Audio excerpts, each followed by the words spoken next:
Hello student, welcome to MS tutorial. उम्मीद करती हूँ आप सब बहुत अच्छे होंगे। मेरा नाम दीक्षा है।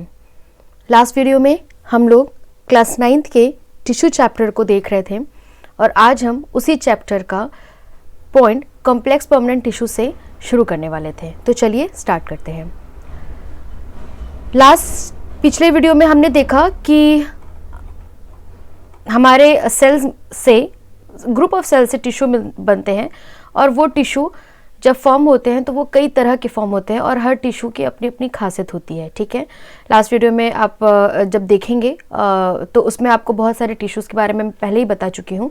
ठीक है, तो आज हम अपना नेक्स्ट टॉपिक शुरू करेंगे कॉम्प्लेक्स परमानेंट टिश्यू से। ठीक है, the different type of tissue we have discussed until now are all made of one type of cells। ठीक है, टिश्यूज़ अलग अलग होते हैं बच्चे, लेकिन सेल वही होता है। ठीक है, वही ग्रुप ऑफ सेल्स होते हैं जिसकी वजह से ये टिश्यू फॉर्म होते हैं, पर उनके फंक्शंस अलग हो जाते हैं।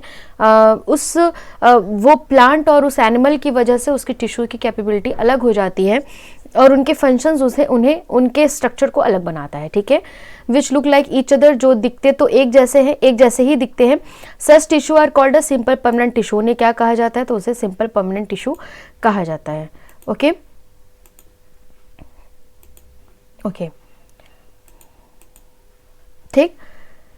इसके बाद yet another type of permanent tissue is a complex tissue. एक और तरह का परमानेंट टिश्यू होता है जिसे कॉम्प्लेक्स टिश्यू कहते हैं। नाम से ही पता चल रहा है कि ये सिंपल नहीं होता, इसके जो स्ट्रक्चर होते हैं वो थोड़े कॉम्प्लेक्स होते हैं। And the complex tissue are made up of more than one type of cells. ठीक है, वो वन टाइप ऑफ सेल की मतलब कि एक जैसे सेल की तरह नहीं, कुछ और भी सेल्स के साथ मिलकर या कुछ और तरह के सेल्स के साथ मिलकर के भी बन पाते हैं, जिन्हें हम कॉम्प्लेक्स टिश्यूज कहते हैं। और this cells coordinate to perform a common function.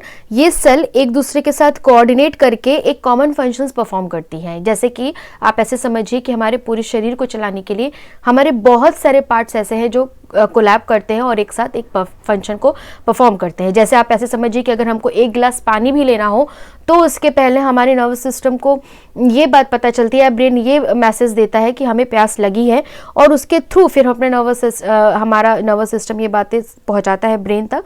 फिर ब्रेन को लगता है कि ये काम कौन कर सकता है, हम पैरों से तो गिलास उठाएंगे नहीं, तो ये बात उसको हाथों तक पहुंचाना होता है कि तुम्हें वो गिलास पिक करना है, तब जाकर तुम अपने प्यास को बुझा पाओगे या फिर पानी पी पाओगे। ठीक है, वैसे ही ये सारे सेल्स क्या करती है? कोऑर्डिनेट करती है कॉमन फंक्शंस परफॉर्म करने के लिए।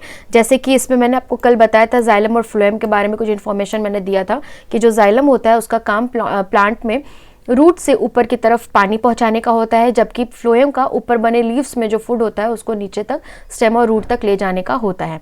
Are example of such complex tissue. ठीक है, they are both conducting tissue. ठीक है, ये दोनों क्या होती हैं? कंडक्टिंग टिश्यूज होती हैं। Constitute a vascular bundle. ये मिलकर क्या बनाती हैं बच्चे? तो ये मिलकर वस्कुलर बंडल्स बनाते हैं, याद रखिएगा। वस्कुलर या कंडक्टिव टिश्यू, क्या कुछ भी कह सकते हैं, चाहे आप उसे वस्कुलर टिश्यू कहिए या कंडक्टिव टिश्यू कहिए, ये दोनों ही नाम से उन्हें बोथ जाइलम और फ्लोएम को जाना जाता है एक साथ जब वो कोऑर्डिनेशन करती हैं।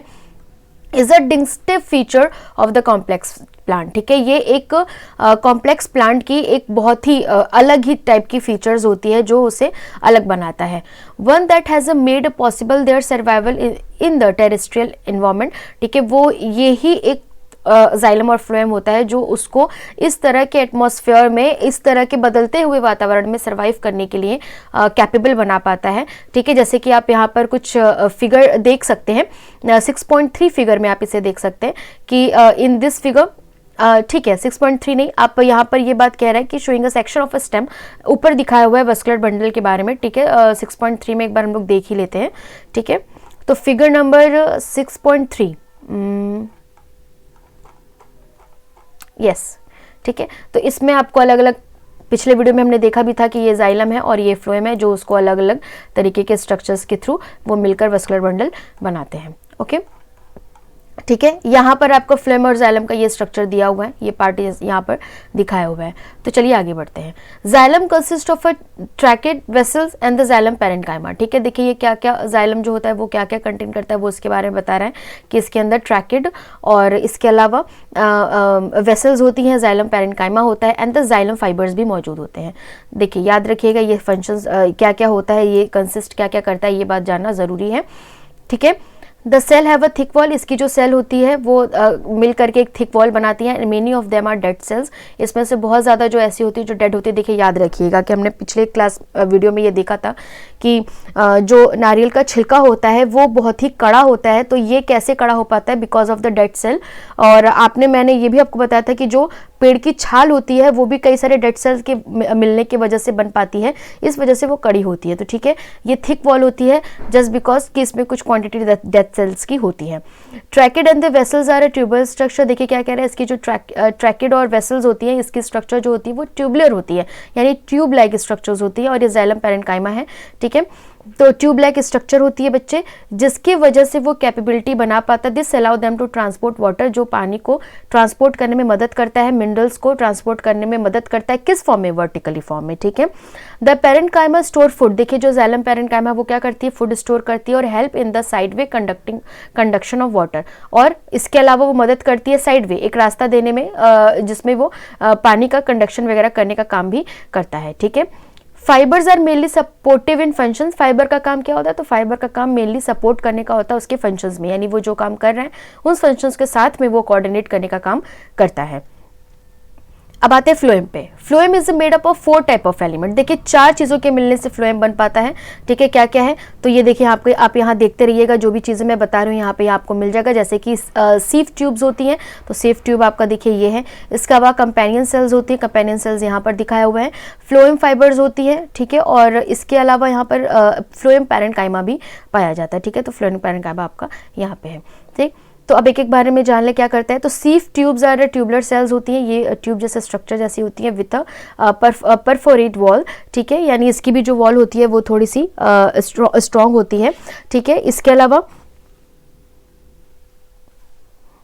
एक सेकेंड,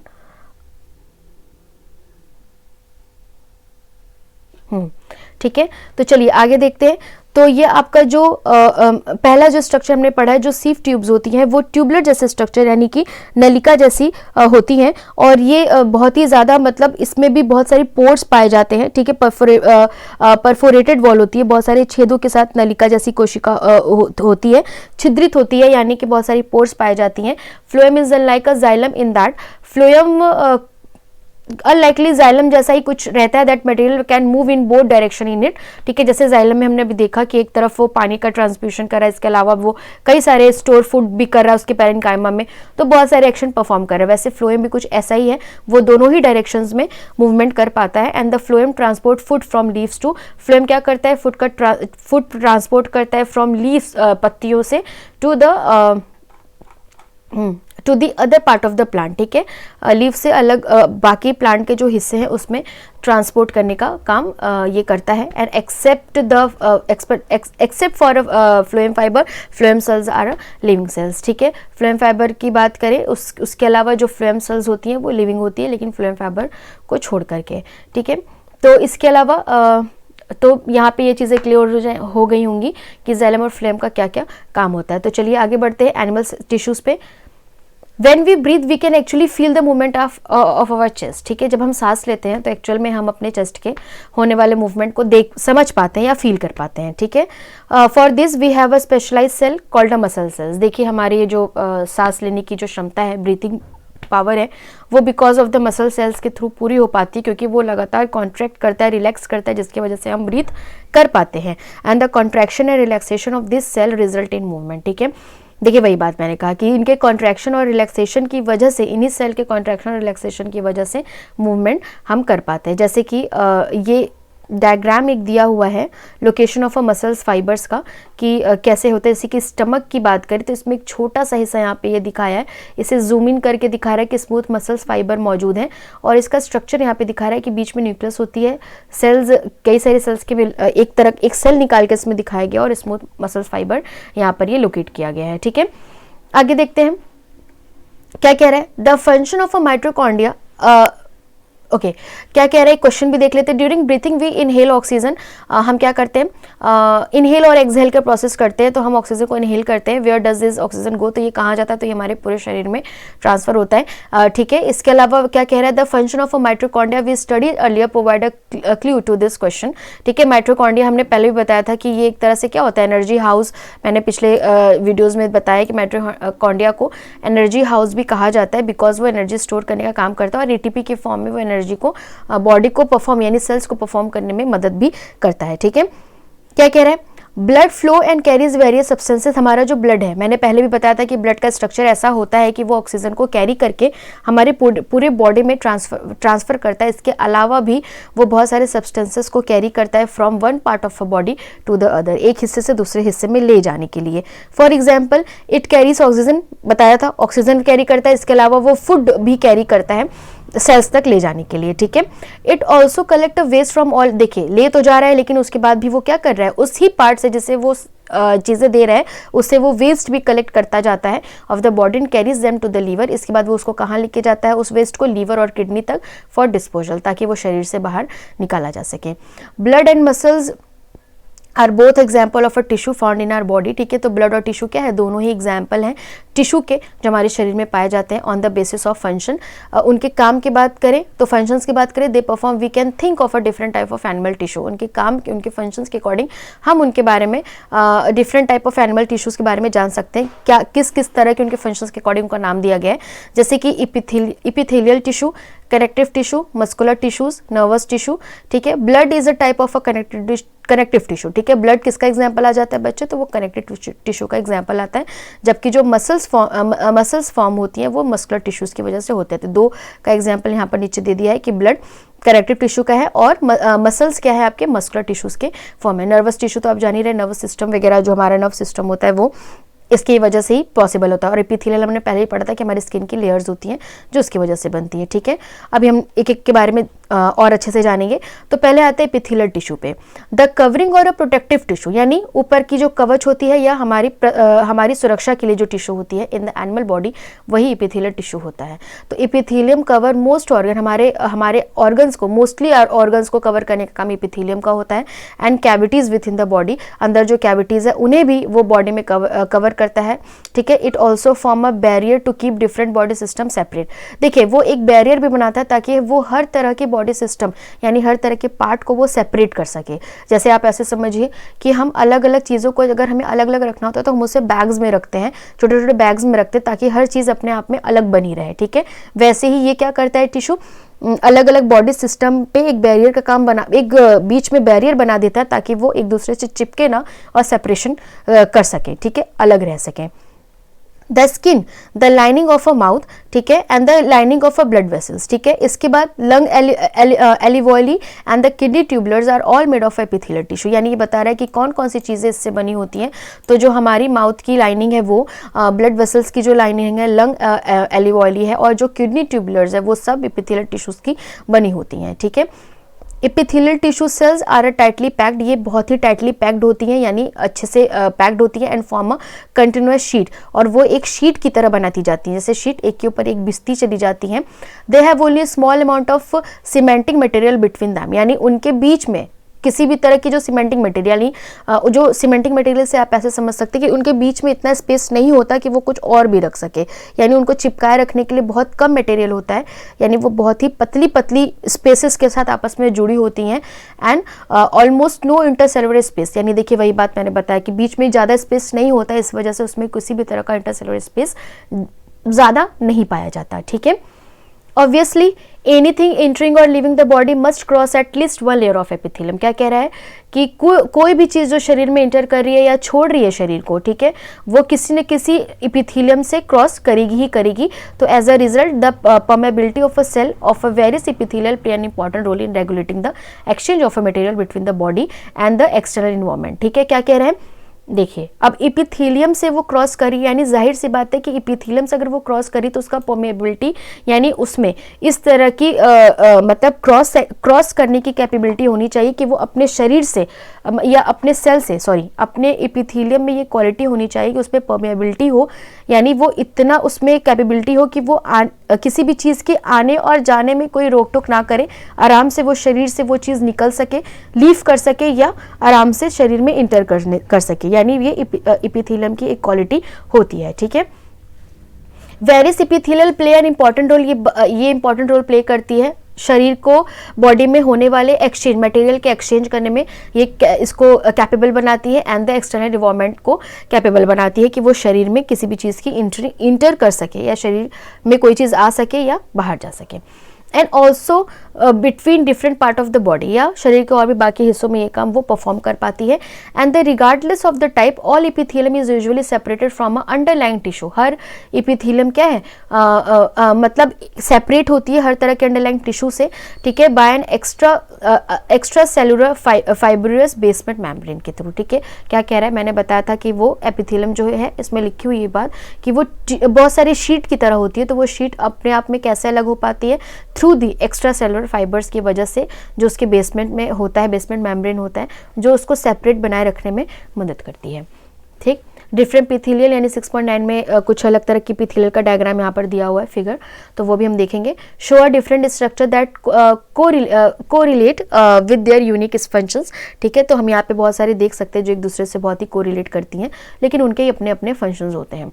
फॉर एग्जाम्पल, अगर हम एग्जाम्पल्स की बात करें तो इन सेल्स लाइनिंग ब्लड वेसल्स और a lung alveoli where transportation of a substance occur through a selectively permeable surface. ठीक है, क्या कह रहे हैं, पहला एग्जाम्पल दे रहा है ब्लड वेसल्स का या लंग एलिवॉली का। ठीक है, वो क्या कह रहा है, उसमें ट्रांसपोर्टेशन, क्योंकि हमको पता है ये क्या करते हैं, सब्सटेंस का ट्रांसपोर्टेशन करते हैं।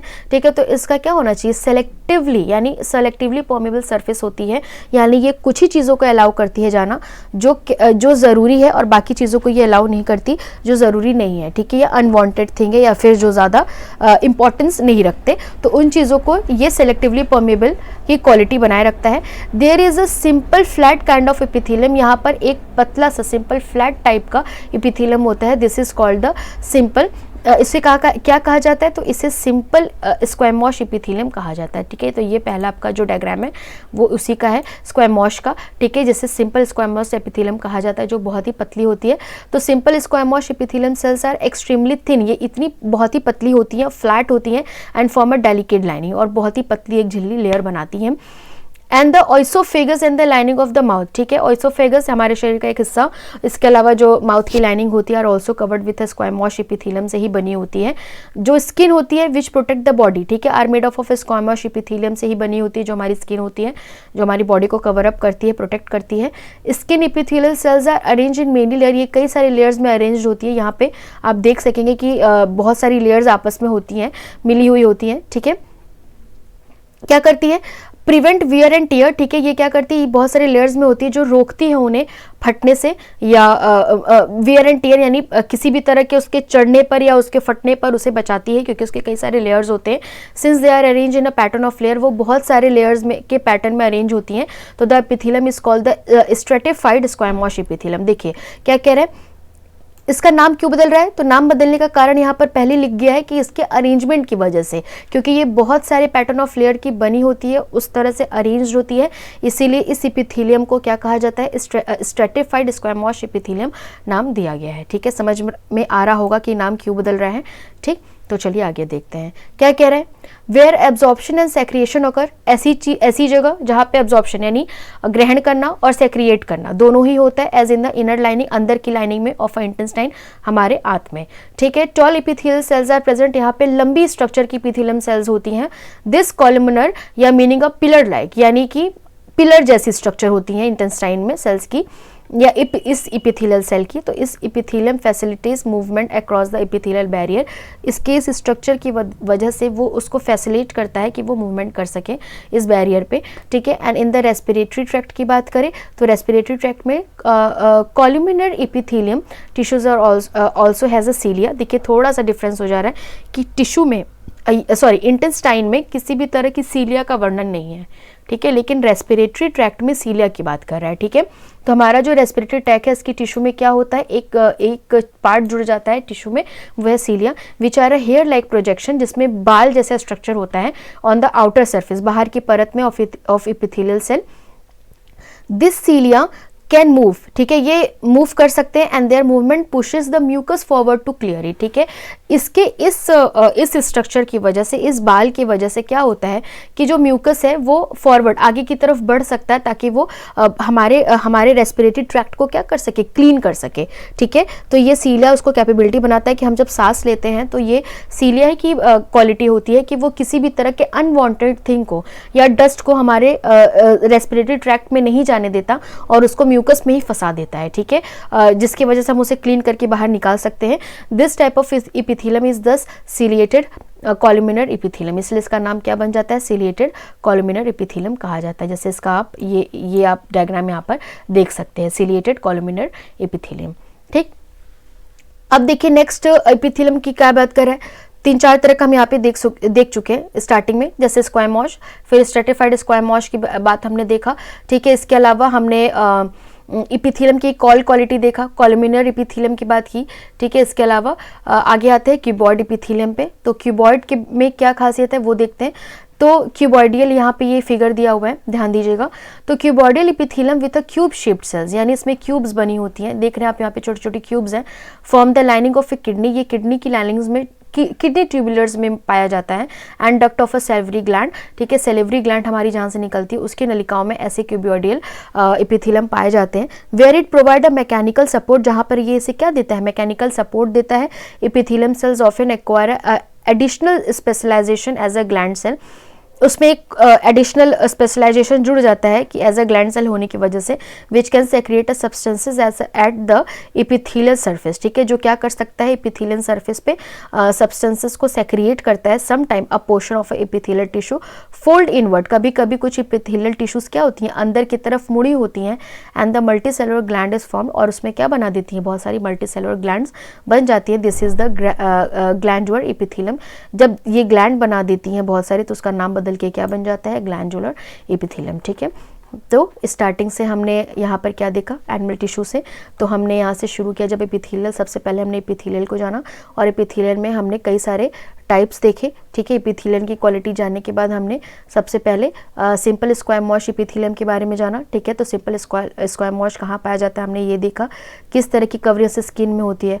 इसके अलावा इसके लेयर्स जब बहुत सारे रेंज हो जाते हैं तो उसे स्ट्रेटिफाइड स्क्वैमोश कहा जाता है, सिंपल नहीं कहा जाता, फिर स्ट्रेटिफाइड कहा जाता है, ठीक है। फिर आगे जब हम बढ़े तो उसमें हमने क्या जाना, कॉलुमिनर यानी पिलर जैसे स्ट्रक्चर देखा, तो ये पिलर जैसे स्ट्रक्चर हमारे इंटेस्टाइन में पाया जाता है।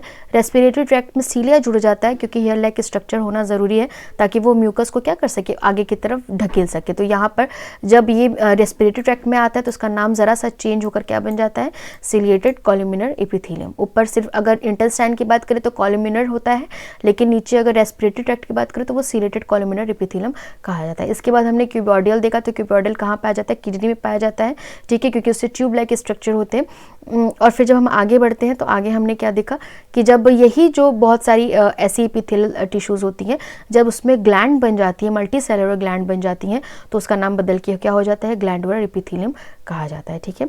तो आज हम अपना वीडियो यहीं पे ख़त्म करते हैं। इसके बाद नेक्स्ट वीडियो में हम स्टार्ट करेंगे हमारा नेक्स्ट सेक्शन कनेक्टिव टिश्यू से।